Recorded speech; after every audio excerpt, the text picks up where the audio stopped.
Bonsoir, mesdames, messieurs, et bienvenue à 22 Bonnes Nouvelles. Bonsoir à vous qui regardez en direct cette émission à 17h30 ou en différé 22h30 pour ceux du Québec et ceux de l'Ontario, c'est un peu plus tard au canal 23. Bonsoir l'équipe. Bonsoir Pierre. Bonsoir Yannick, bonsoir Jean-Paul. Bonsoir. Vous avez passé une bonne journée. Très belle journée encore une fois, oui. Jean-Paul a fait quoi? Belle photo de famille, Travail. la première, est spéciale. Il y a quelques messieurs qui aimeraient se retrouver entourés. C'est pas les blondes à Jacques, ça. Ce n'est pas les blondes à Jacques et ce n'est pas Jacques non plus. C'est Hugh Hefner qui fait une tournée en Europe. Je sais pas. Je l'ai apporté à l'émission en me disant je vais demander à Jacques si il a croisé en Europe Hugh Hefner avec son groupe de mannequins. J'imagine la plupart qui ont dû se retrouver à un moment ou à un autre dans Playboy. J'imagine. Mais c'est une tournée donc promotionnelle et qui attire l'attention. Inévitablement.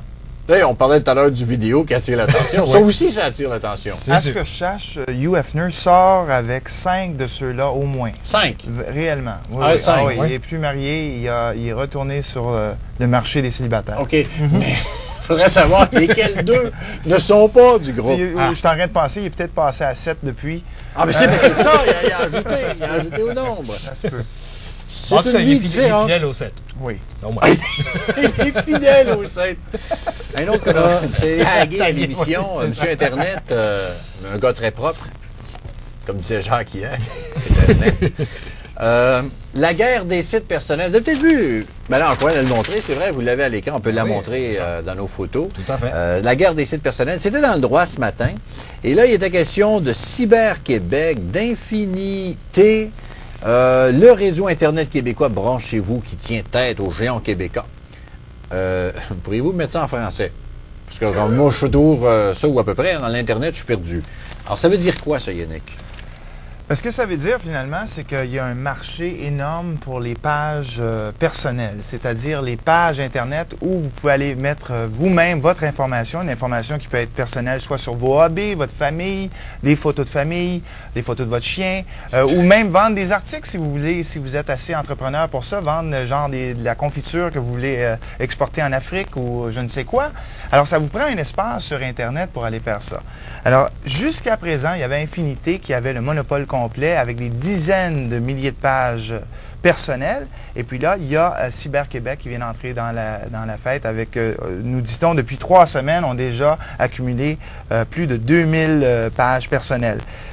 Comment ça a été créé? Ça, c'est GeoCities aux États-Unis qui avait commencé cette mode-là, c'est-à-dire en échange de vous passer une bannière de publicité, si vous voulez, dans le haut de votre écran, on vous laissait disposer à votre guise de 2 ou 3 MB ou je ne sais pas quelle quantité exactement de mémoire, mais juste suffisamment de mémoire pour mettre de l'information sur une page et vous pouvez en faire ce que vous en voulez.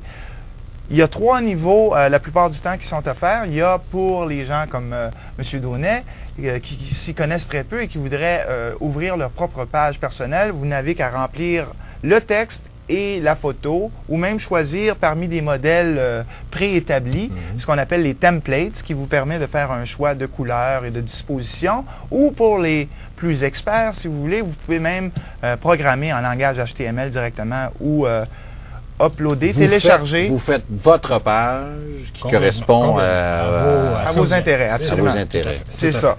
Et ça résume entre autres ce dont il parle. Là où il faut porter une attention particulière, c'est que qui dit page d'accueil, page personnelle, dit souvent le langage utilisé, c'est homepage. Et là, présentement, ce qui court, c'est un virus qui s'appelle homepage. Alors, il ne faudrait pas tomber dans le piège de voir, parce qu'on voit quelque chose qui se nomme homepage, d'automatiquement l'ouvrir. Est-ce qu'on doit ouvrir, ou ne pas ouvrir, autrement dit, de courrier quand on ne sait pas de qui ça vient?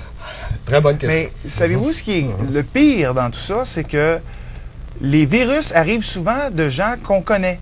Parce que les virus sont... ils ont été envoyés dans le courrier, dans les courriers d'un de nos amis. Alors moi, je peux vous dire l'expérience que j'ai eue. J'ai été un des joyeux lurons qui a ouvert le virus d'Anna Kournikova il y a environ 1 mois.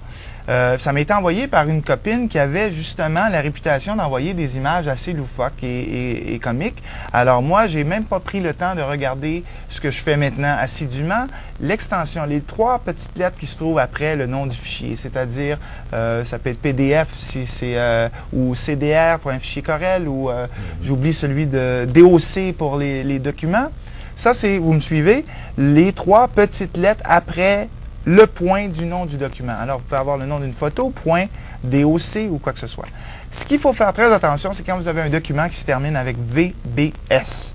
Ça, c'est souvent, je dirais, le langage ou l'application préconisée pour véhiculer des virus en ce moment. Anna Kournikova en était un, VBS, et Homepage en est un autre.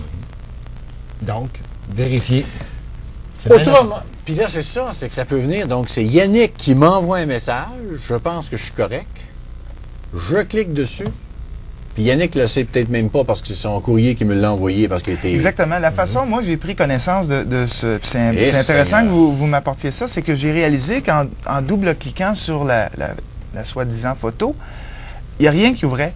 Et puis là, j'entendais mon disque dur gratter et gratter et gratter et gratter jusqu'à temps que je réalise que dans ma boîte de courrier électronique sortant, il y avait 125 messages avec l'attachement d'Anna. C'est ça, ils sont allés chercher tous vos correspondants. Exactement. Et voilà. Alors, c'est de cette façon-là qu'ils procèdent pour propager la bonne nouvelle. Alors, je suis d'accord et je suis bien content, Yannick, que vous apportiez ce point de vue-là. Justement, lorsque vous avez des courriers étranges, méfiez-vous.